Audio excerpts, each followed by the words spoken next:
Okay, welcome everybody. Thank you for tuning in. My name is Dwayne. Welcome to another episode. This is going to be part 2 and a conclusion of the Thomas Rousseau interview, the founder of the Patriot Front. And he had a lot of very interesting things to say, a lot of things that I agreed with. And let's see if I continue to agree with him. Let's get right into it.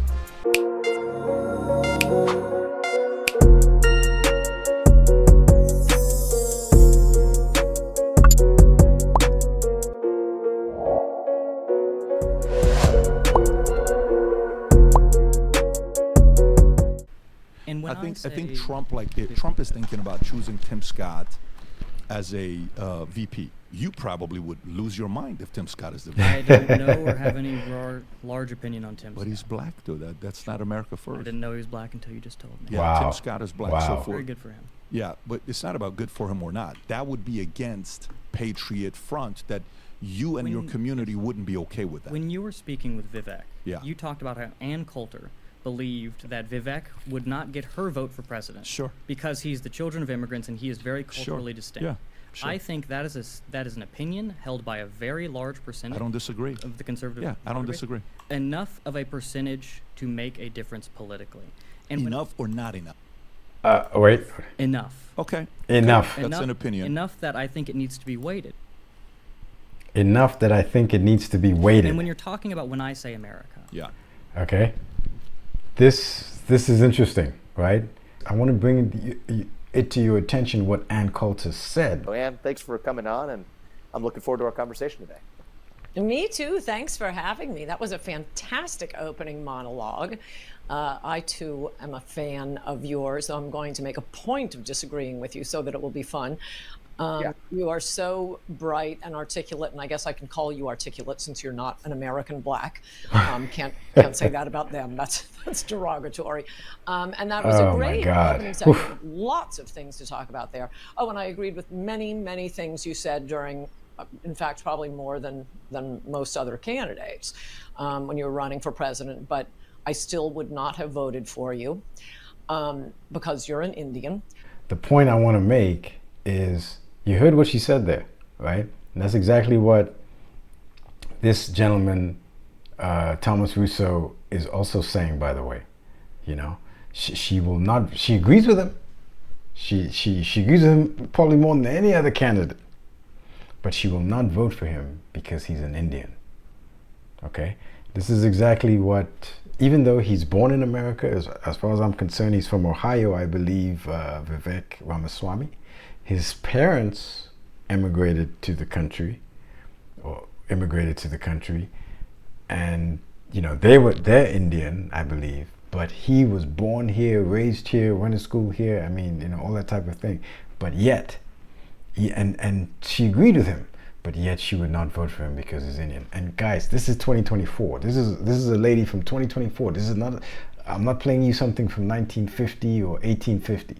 This is 2024, and she made a statement like that. And if you think that she's the only one who thinks this way, you're greatly mistaken. And you must check out my video that I did on Vivek Ramaswamy. It's only 17 minutes. It's a video I did on Vivek Ramaswamy, and I showed you all the comments that people were making about him on the trail, including that comment about, oh, he's a little bit too dark. And they had even issues with the fact that he's not Christian, you know. These are real things. These are not, oh, this is old school. No, this is real. This is 2024, ladies and gentlemen. And you heard that right here. Now, what is interesting is this. Vivek then went again on the PBD podcast, and they spoke of this very issue. And listen to what PBD asked him as a result of this conversation, or this statement specifically by Ann Coulter. What percentage of the voter bloc agrees with her? So say in the Republican primary? In the voter Republican base? primary, Yeah, to say, you know what, good I'm not question. going to, even if it's 1%, 2%, 3%, what do you Yeah. think it is? So I will tell you this with confidence. Listen. It is a lot higher than I believed it was a year ago. Interesting. Yeah. Yes. It's a lot higher than I believe you would think it is, too. Interesting. Which is why.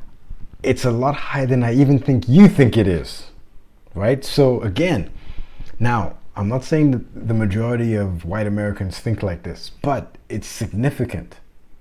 it is significant. And as Thomas Rousseau told you, it is significant where it can make a difference politically, right? You won't get elected, right? You won't get elected if you're not considered American, if you're not of a certain religious ideology or religious faction, if you're not of a certain stock. Doesn't matter whether you're an American citizen, and that's the point that I'm making. And it doesn't even matter if you are a black in America who's been here since pretty much day one, right? They still don't consider you really an American, right? Which is why you are treated, why blacks have been treated the way they've been treated in this country and continue to be treated as far as I'm concerned. So what else does he say here? And I said this on social media, and some people hit me on the left from it. I said I respect her for saying it, even though I disagree. Right? Because at least she has the spine to say in public what many other people, not a majority, not even close to a majority. Okay, not close to majority, but we don't know that for a fact. It's not like someone did a survey on it. But a lot of people. A lot of people. And it was a lot more than what he thought. And this is a guy who's born in America, grew up he's an American for all intents and well, we found out, he's not really an American.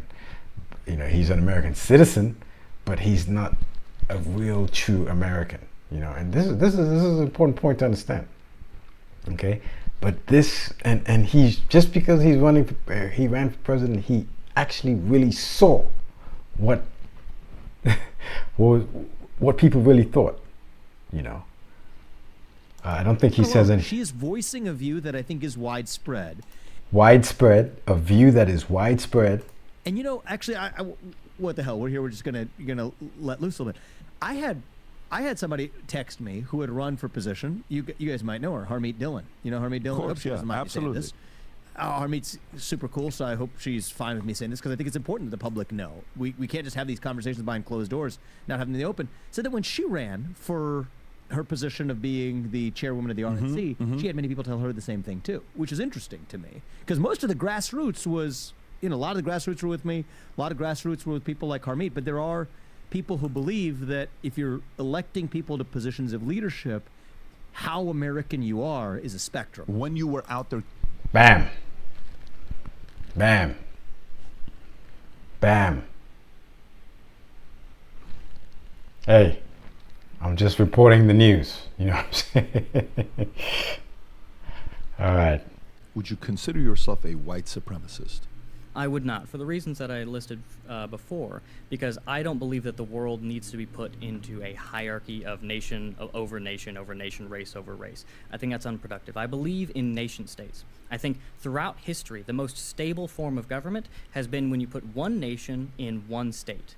Right, when you have a state which expands over many nations, you end up with imperialism. And in history, you would have governments that expand geographically. Like they would push their border over another nation. You have the Roman Empire, you have the Persian Empire, you have any empire, take it or leave it. And what we have now is the opposite, where we're taking people from other countries, other nations, and we're bringing them here. And it's still a form of imperialism. And I believe it's an attempt to assimilate all of these various nations, or members of various nations that reside within the modern-day United States, into a sort of uprooted culture, a sort of nothing-at-all nationality. And I think that is very difficult. What was your question again? answer it? No, the white supremacist. I asked a question about white supremacists. Not white supremacists. Oh yes. Yes. I'm not a supremacist, so I don't believe you need to rank things in order. And I consider myself first and foremost loyal to the American nation. I am not loyal to other European countries. If there was ever a case where the interests of the American nation, which I am a part of, came into conflict with the interests of any other European nation, I would choose my own. So saying that I'm purely white in that respect would be reductive. Who are your heroes as a kid? Okay, boom. And I think, man, I agree with everything that he just said. I don't need to repeat it or to reiterate it. I agree with everything he said. It's so true. And if you can apply that to all the other 250 nations that exist on the planet. You know what I mean? And That's why I am a black nationalist. I believe that black Americans should be seeking their own country, their own nation, their own sovereignty. That's what I believe in deep down. Now, how the hell to do it? That's anybody's, that's tough. But I still believe that that is what black Americans need to do. And as you saw, we are de facto segregated anyway, so we might as well at least be a nation within a nation. I think that would be a second best option. But ultimately, I believe that black Americans should be trying wholeheartedly. They should have a long-term plan, 300-year, 500-year plan to get their own nation and sovereignty. That's how you get rid of racism. That's how you get rid of all these problems that we have being a minority in America. You get your own nation, okay? If the Palestinians have a case for their own nation, which most people around the world believe that they do, black Americans, blacks in America, okay, maybe that's what I should start saying now rather than black Americans. Maybe I should just say blacks in America, because clearly we're not American. So blacks in America have, in my opinion, an even stronger case, particularly when you look at the history, a much stronger case for their own nation than even the Palestinians do. The Palestinians definitely have a more urgent case, but in terms of a full list of all the reasons why a group of people would require their own nation, black Americans are right up there with the Palestinians, in my opinion. So Patriot Front, do you guys have any black members? No. Why not? Because I believe that the interests of blacks in the United States and the interests of who I call Americans are distinct. I don't Absolutely, right? believe they're always Our interests are different, right? And therefore coming together to try to be in a group is not going to make sense because our interests are different, our priorities are different. You can look all over and you'll see that the interests of black people, blacks in America, are very different from everybody else, especially whites. Very different ways of looking at this country and what this country means and who is an American, and all that type of thing. Very, very different and distinct. No question about it. contradictory. But we only recruit members who are of the European race and of the American nation. We've denied. So then that's why they call you white nationalist. Were you okay with that disposition or not? There's nothing wrong with the term white nationalist as far as I'm concerned. There's a difference between a white nationalist and a white supremacist. Just like there's a difference between the black nationalist and the black supremacist.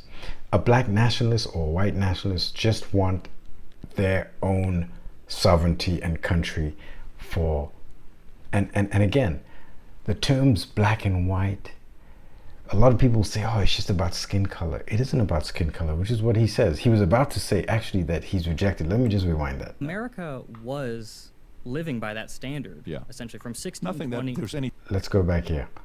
Okay, so Patriot Front, do you guys have any black? Listen carefully. No. Why not? Because I believe that the interests of blacks in the United States and the interests of who I call Americans are distinct. I don't believe they're always contradictory, but we only recruit members who are of the European race and of the American nation. We've denied. So then that's why they call. We've denied people. Patrick cut him off, but what he was saying basically is that we've denied people who are European stock. You understand what I'm saying? It's not like just because you're European, you get in. You have to be, and he explained it in the beginning. If you look at part 1 of the video, he explained that it's not just about the skin color. It is about a culture, a heritage, a tradition, and assimilating into that tradition. Okay? So to say that he's just about white, no. You can be white and not be an American. Call you white nationalist. Were you And again, this is the white nationalist statement. okay with that disposition or not? America was living by that standard. Yeah. Essentially, from Nothing that 1620. there's anything from wrong with that. 1620 to 1960. From 1620 to 1960, America was living by that standard. Those were the naturalization laws. Only people of a certain stock, white persons of a certain stock and good character, it's in the law, were allowed into this country. And listen to what he says here, right? Because listen to the term white nationalism. That was the standard. Right. So, but white nationalist is a term, you won't find the founders saying it. George Washington, the first Congress in 1787, signed a law saying Naturalization Act, the very first one, only free white men of good character, free white persons of good character. Did George Washington ever call himself a white nationalist? Do people call George Washington a white nationalist? Do they call him a fascist, even though he existed 100 years? It's a different before? America than today. It's a different America Sure. than today. So Now he says it's a different America than today. The point that he was making is that you're using the term white nationalist specifically because of his views. But he's trying to show you, Patrick, that his views is exactly what the views were of the founding fathers. And no one called them white nationalists. You understand what I'm saying? So, Patrick Bet-David, man, I just think he did a horrible job at this interview, you know. Really, really horrible. And he doesn't get it. He doesn't get it. I get it, Thomas Rousseau. I totally get it. Because, like I said, I'm a black nationalist, so I totally get it. So black members cannot be a part of. No, they're not American, Patrick. Can a Middle Eastern? Can I apply and be part of it? There are many organizations in this country that are by and for. Why do you want to be part of Middle Eastern descent. Sure, I'm just qualifying that. So Why he explained to you the criteria for getting into the organization? Why would you come up with a statement like, "Oh, can I be Middle Eastern?" No, you have to be from Europe, number one, and you have to be living in America, been living in America, and assimilated into the American culture and tradition. Patrick, now you're gonna ask him. God. we know it's not a big deal. It's Absolutely. just you're saying what the position is. Okay. Yeah. That's it, folks. I thought it was very interesting. I agreed with a lot of things this guy is saying. It's no different, in my opinion, from what someone from Sri Lanka, someone from Botswana, someone from France, someone from Colombia, they'd all say the same thing. And people are under this illusion, as far as I'm concerned, that America is somehow anything goes in America. No, anything doesn't go in America, folks. America, a lot of people tease Americans and say, "Oh, you guys don't have a culture, you guys don't have a tradition." Nothing could be further from the truth.